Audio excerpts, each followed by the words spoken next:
من الأسئلة اللي بتحتاج ان انت تكون عارف اكتر من قاعدة نحوية.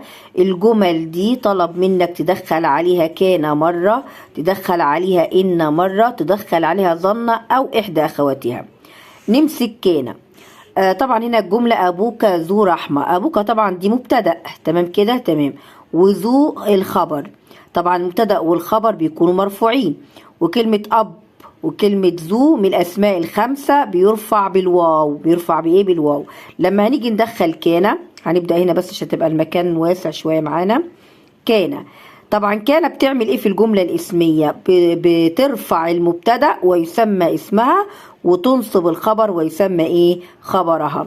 طيب كان هي أبوك المبتدأ مرفوع، هنخليها زي ما هي، كان أبوك. طيب ذو لما تبقى منصوبة هتبقى ذا، يبقى كان أبوك ذا رحمة. خلصنا كده، ندخل إن بقى. هنقول إن، طبعا إن بتدخل على الجملة الاسمية بتنصب المبتدأ ويسمى اسمها، وترفع الخبر ويسمى خبرها.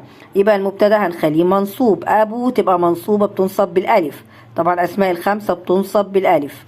إن أباك طبعا ذو هنخليها زي ما هي، لأن هنا ذو خبر إن مرفوع بالواو.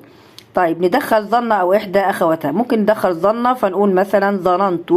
نحاول نجيب فاعل من عندنا. طبعا ظن وأخواتها بتدخل على الجملة الاسمية.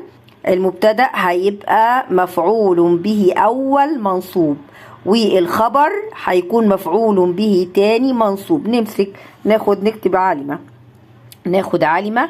وطبعا لازم نجيب فاعل. هو ممكن الفاعل يكون ضمير مستتر، بس الأحسن نخليه متصل، مثلا زي تاء الفاعل كده، ضمير متصل فاعل.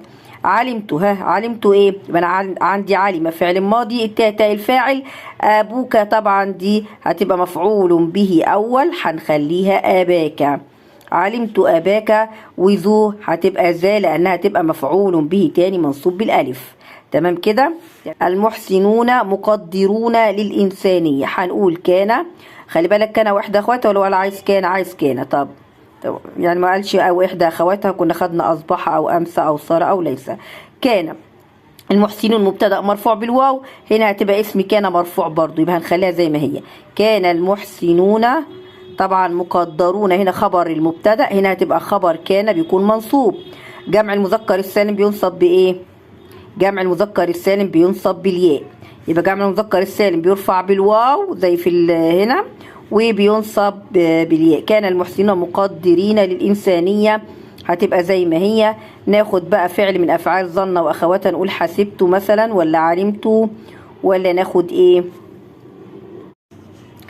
نختار وجدت، فنقول مثلا وجدت. وجد فعل ماضي، طبعا التاء تاء الفاعل.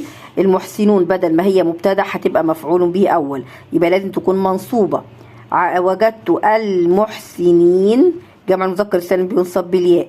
وجدت المحسنين مقدرين برضو، ليه؟ لأنها مفعول به تاني للإنسانية زي ما هي. الرحمة والتواصل صفتان عظيمتان. طبعا خد بالك الرحمة هنا مبتدأ مرفوع بالضمة، الواو حرف عطف، التواصل اسم معطوف بيتبع طبعا اسم المعطوف بيتبع المعطوف عليه، فالتواصل.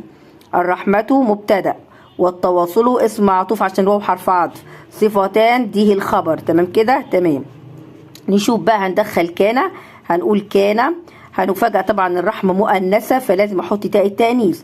هنقول كانت الرحمة برضو، ليه؟ لأن الرحمة اسم كان مرفوع بالضمة. كانت الرحمة والتواصل زي ما هي، مفيش حاجة. طب صفتان، هنا كانت خبر المبتدأ فكانت مرفوعة، لكن هنا صفتان هتبقى خبر كان، لازم تكون منصوبة. المثنى بينصب بإيه؟ المثنى بيرفع بالألف، صفتان، وينصب بالياء، صفتين.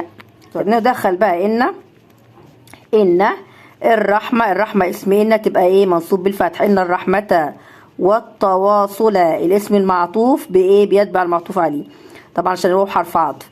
إن الرحمة والتواصل صفتان، هتبقى إيه؟ هتبقى خبر إن، تفضل زي ما هي صفتان، لأنها خبر إن بيكون مرفوع، لأن إن بتنصب المبتدأ ويسمى اسمها، وترفع الخبر ويسمى خبرها. صفتان عظيمتان، تفضل زي ما هي عظيمتان. طبعا هنا نسينا نكمل كلمة عظيمتين، هنا هتبقى صفتين عظيمتين.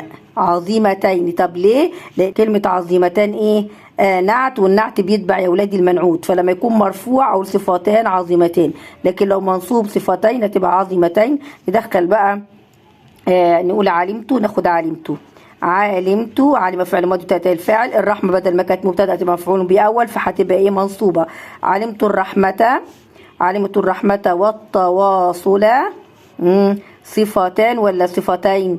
صفتين عظيمتين. ليه؟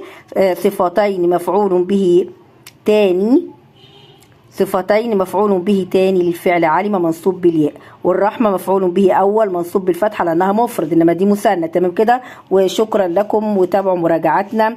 كان معكم هويدا حسان، قناة تبسيط المعرفة.